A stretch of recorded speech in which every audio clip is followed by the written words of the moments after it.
ndiratungatira ndigutungata ndi mukombori kahena mahetia ngira Ngai wakwa uria ndirenda.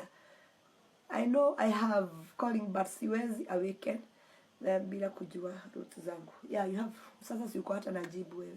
You have to know your name, the meaning of your name and your clan, your paternal, your maternal and your roots. At least you should know for generations back from you, for generations.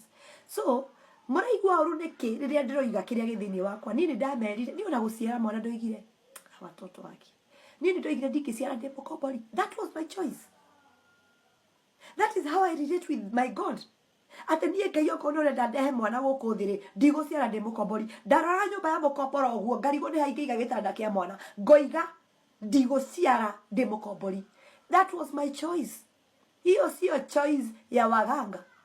Hapana, kila mganga ako na choice yake. Kila mganga ako, kuna mwingine angetaka hata kukaa Karen. But mimi